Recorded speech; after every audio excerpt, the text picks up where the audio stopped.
আমাকে সবাই ব্যবহার করে। পৃথিবীর শ্রেষ্ঠ জীব মানে মানুষেরা যেন কেমন হয়, তারা ভাবেই না আমাকে ব্যবহারের সময়গুলো আমার পছন্দ হয় কিনা। যেমন নাক মোছার সময়, হাঁচি কাশির সময়, ঘাম মোছার সময়, রান্নাঘরের বিভিন্ন কাজে তো ব্যবহার করে থাকেই, এমনকি মল ত্যাগের পরেও আমাকে ব্যবহার করে। লজ্জার কথা, সঙ্গমের পরেও আমাকে অনেকেই ব্যবহার করে। ব্যবহারের পর যেখানে সেখানে ফেলে দেয়, সবাই আমাকে সিরিয়াস করে। আমি মাছ আগে শুধু ডাক্তাররা ব্যবহার করত, এখন সবাই ব্যবহার করে। আমার দ্বারা ধুলাবালি জনিত রোগ প্রতিহত করা যায়। তবে করোনাকালীন সময় আমাকে ব্যবহার অনেক বাড়িয়ে দিয়েছে, এতে আমি অনেক খুশি। কিন্তু কিন্তু খারাপ লাগে এই ভেবে যে ব্যবহারের সঠিক নিয়ম জানে না এবং সঠিক স্থানে রাখে না। আমাকে দেখে বুঝতেই পারছেন আমি কে।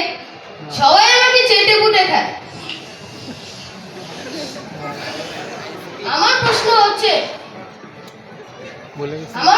হচ্ছে এত পছন্দের হওয়ার পরও প্যাকেট, কাঠি বা কাপটিকে অপছন্দের বস্তুর মতো ফেলে দেন কেন? পছন্দ যখন করেনি তখন পছন্দসই স্থানে ফেললেই তো পারেন। সবারই অতি পরিচিত সস্তা পলিথিন, যার দ্বারা উপকার তো হয় বটে, তবে অপকারও বেশি হয়। নানাবিধ রোগ তৈরি হয় আমার দ্বারা, পরিবেশ দূষণ হয় আমার দ্বারা, নদী নালা খাল বিল ট্রেন বন্ধ হয়ে যায় আমার দ্বারাই। তারপরেও সবাই আমারই পছন্দ করে, আর সেজন্যই তো তোষকের নিচে, সোফার নিচে, ফ্রিজের ভিতর বিভিন্ন খাবার দিয়ে মুইরা রাখে। এতে যে আমার কি ভাল লাগে। এই পানি পানি লাগবে রে, পানি ঠান্ডা ঠান্ডা পানি, বরফ লাগাই না পানি। কি ভাই লাগবে নেই পানি?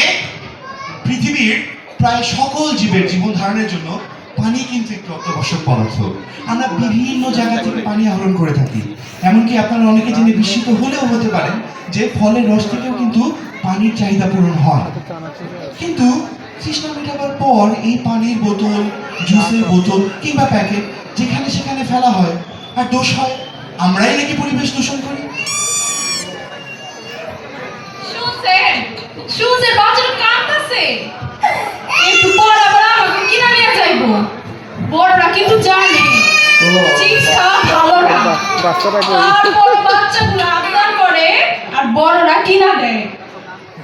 ভালো কথা ওরে খাওয়ায়, কিন্তু খাওয়ার পর প্যাকেটটা যে নির্দিষ্ট জায়গায় ফেলাইতে হয় সেটা শিখাইতে পারে না।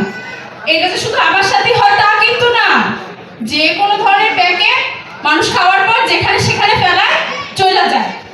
আমাদের সবার একই অবস্থা।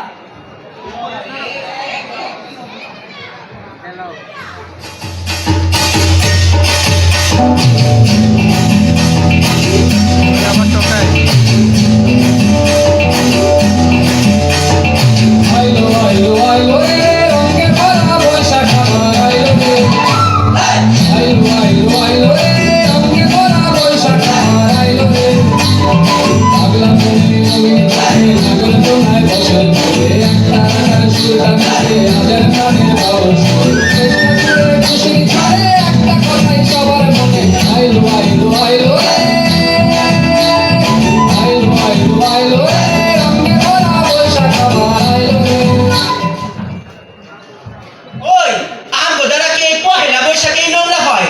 অন্য কোনো সময় হয় না?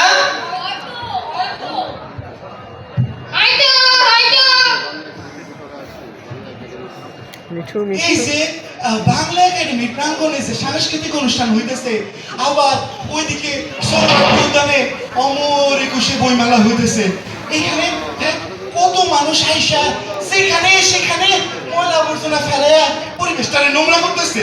আবার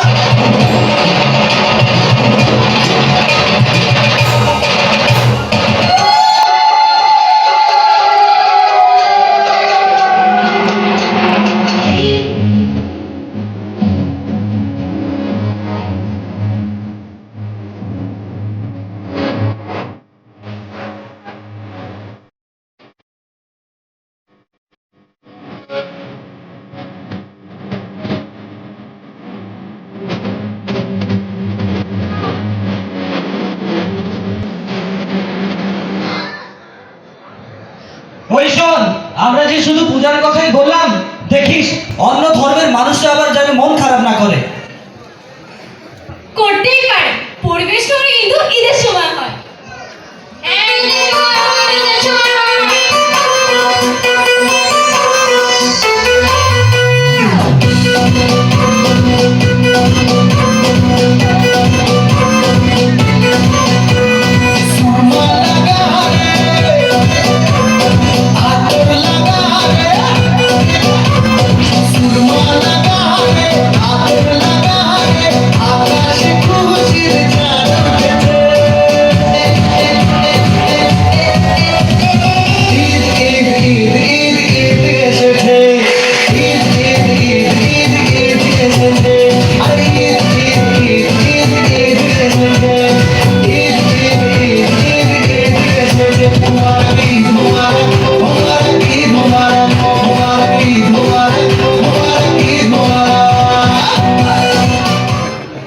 এইবার ঠিক আছে, সবাই সমানভাবে সব উৎসবে এই আমগো দ্বারাই পরিবেশ নোংরা করে। হ্যাঁ, আমাদের দ্বারা এই পরিবেশ নোংরা করে, আমাদের দ্বারা এই পরিবেশ নোংরা করে। আসলে যে উৎসবই হোক না কেন, মানুষ ময়লা আবর্জনাগুলো যেখানে সেখানেই ফেলে। হ্যাঁ, মানুষগুলো যেখানে সেখানে ফেলবে, ময়লাগুলো যেখানে সেখানে ফেলবে। কেন রে? আমাদের তো আর হাত পা নাই। আপনাদেরকে আপনাদের সৃষ্টিকর্তা কত সুন্দর করে বানাইছে, সাথে বিবেক বুদ্ধি সব দিছে। পরিবেশ পরিষ্কার তো আপনারাই রাখতে পারেন। পরিবেশ পরিষ্কার তো আপনারাই রাখতে পারেন, আপনারাই রাখতে পারেন। যে কোনো উৎসবে, যে কোনো সময় আর যে কোনো জায়গায় বাদাম খাইব, তারপরে খোসাগুলারে ডাস্টবিনে ফেলাইতে পারে।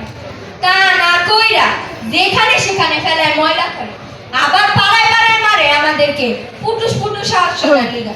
এরা নাকি তাকে ভালো লাগার জিনিস। আচ্ছা, আপনারাই কোন দেখি, এরা কি কারো ভালো লাগার জিনিস? পাড়া পাড়া মারে, পাড়া পাড়া মারে। ওই তাও কি কষ্ট লাগতেছে? কষ্ট পাইস না, আমার কিন্তু খুব ভালো লাগতেছে। এই যে সৃষ্টির শ্রেষ্ঠ জীবরাও এরা নিজেরা গালি দিয়া অশ্রেষ্ঠ প্রমাণ করে। আমাগো তাকে নিজের প্রয়োজনে তৈরি কইরা ব্যবহার করে যেখানে সেখানে ফেলে ময়লা আবর্জনা সৃষ্টি করে।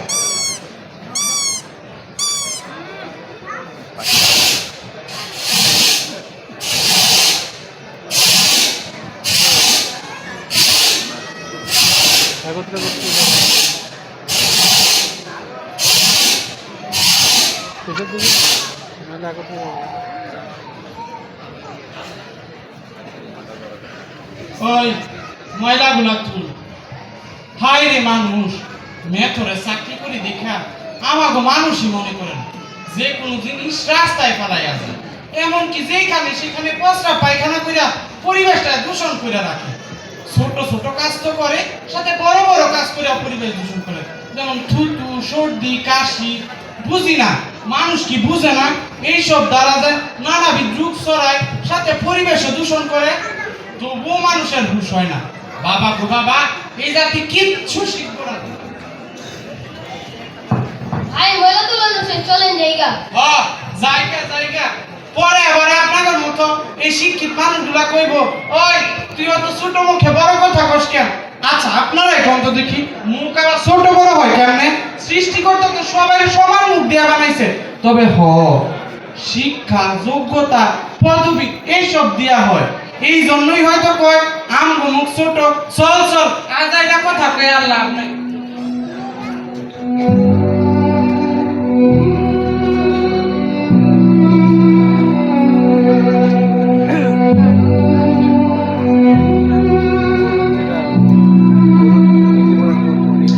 আচ্ছা, এই যে এতক্ষণ এত কথা কই, এতে কি সাধারণ মানুষের কিছু যায় আসে? এরা বুঝলো কিছু? এরা শুধু তোদের ব্যবহারই করে যাবে। তোরা চাস না ব্যবহার হইতে, আর তোদের ব্যবহার করে। আমারে দেখ, গায়ের মধ্যে লিখে রাখছি ইউজ মি, তারপরও কেউ ব্যবহার করতে চায় না। যাও ব্যবহার করে, সিটি কর্পোরেশনের লোকগুলো এসে সময় মতো সরায় না, চারিদিকে গন্ধ ছিটা যায়। সাধারণ মানুষ সামনে দিয়ে হাঁটলে নাকের মধ্যে হাত দিয়ে হাঁটে। আচ্ছা, যেখানে সেখানে ময়লা করে? বিদেশি গো এত কিছু নকল করে, আর এটা নকল করতে পারে না? যেইখানে সেইখানে ডাস্টবিন বানায় আর গাঞ্জা খোররা এসে আমাকে চুরি করে নিয়ে যায়। কি আজব দুনিয়া! বড় লোকেরা বড় বড় জিনিস টাকা পয়সা আত্মসাৎ করে, চুরি করে, আর হিলুচিরা আমাকেও ছাড়ে না। যার যেমন চাহিদা আর কি।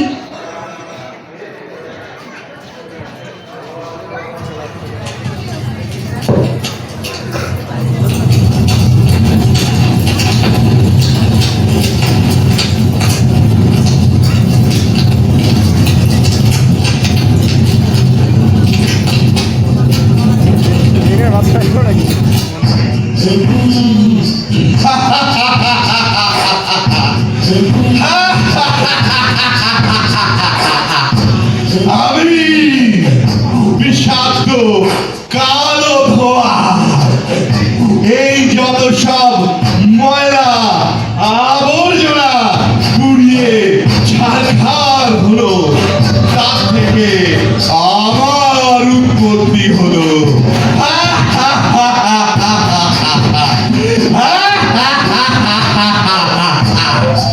প্লাস্টিক কলকারখানার আবর্জনা ও মোবিল পোড়ানোর দ্বারাই আমার সৃষ্টি।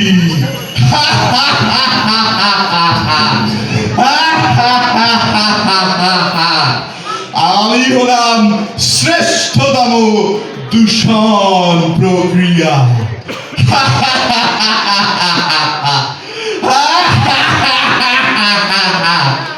আমার দ্বারা বায়ু দূষিত হচ্ছে এবং জলবায়ু ও আবহাওয়ার পরিবর্তন হচ্ছে।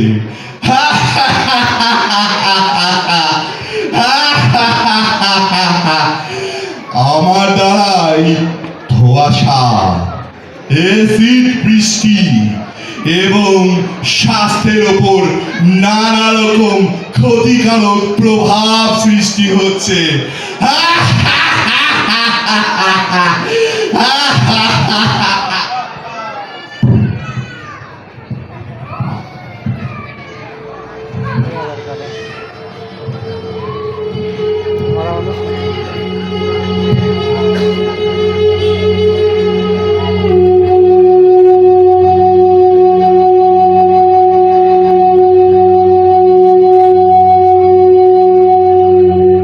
আগে আগে তোমরা আমাকে কত সহজে নিঃশ্বাস নিতে পারতে, কত বিশুদ্ধ ছিলাম আমি।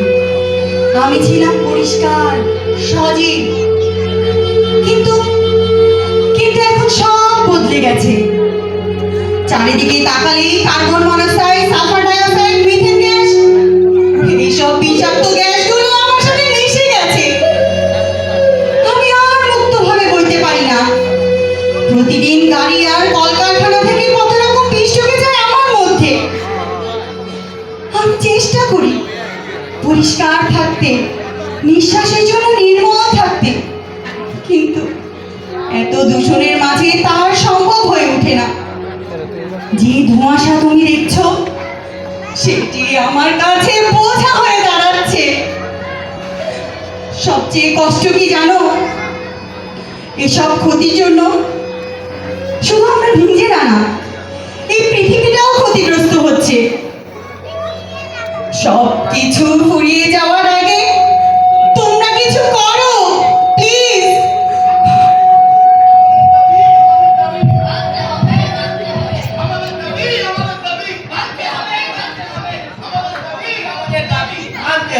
মানতে হবে, নির্দিষ্ট স্থানে ময়লা ফেলতে হবে, যথাস্থানে ময়লা আবর্জনা আগুনে পুড়িয়ে ফেলে কালো ধোঁয়া। আমাদের দাবি, আজকাল মানুষজন নানা বিষয় নিয়ে আন্দোলন করছে। সত্যি যদি এই ময়লা আবর্জনাগুলো এমন ভাবে আন্দোলন করতে পারতো, তাহলে খুবই ভালো হতো। পরিবেশের কথা মাথায় এলে সর্বপ্রথম মনে পড়ে বড় বড় কলকারখানা ও যানবাহনের কথা। অথচ বিশেষজ্ঞরাই বলে বাড়ির আবর্জনা থেকে বহুল পরিমাণে দূষিত হয় পরিবেশ। উচিত বাড়ি থেকেই দূষণমুক্ত পরিবেশের প্রথম পদক্ষেপ নেওয়া। যেভাবে আমরা ঘর বাড়ি পরিষ্কার রাখি ঠিক সেভাবে আমাদের চারপাশ পরিষ্কার রাখার চেষ্টা করি। টিস্যু, বোতল সবকিছু আমাদের নির্দিষ্ট স্থানে ফেলতে হবে। পরিবেশ পরিষ্কার রাখার ক্ষেত্রে সিটি কর্পোরেশন অফিস তার দায়িত্ব পালন করতে পারে। তাই আপনার চারপাশের পরিবেশ পরিষ্কার রাখার দায়িত্ব কিন্তু আপনারই। আর পরিষ্কার পরিচ্ছন্নতা বজায় রাখার সিংহভাগই আপনার, আমার, আমাদের সকলেরই। পারছেন তো? জীবন বাঁচাতে হলে পরিবেশ বাঁচাতে হবে। পরিবেশের বিভিন্ন উপাদান দিয়ে আমাদের জীবন গড়ে ওঠে। পরিবেশ দূষণ প্রতিরোধ করতে হলে সর্বপ্রথম মানব পরিবেশ পাল্টাতে হবে। আমরাই পারবো আমাদের দেশকে ধ্বংসের হাত থেকে বাঁচাতে। দেশ বাঁচাতে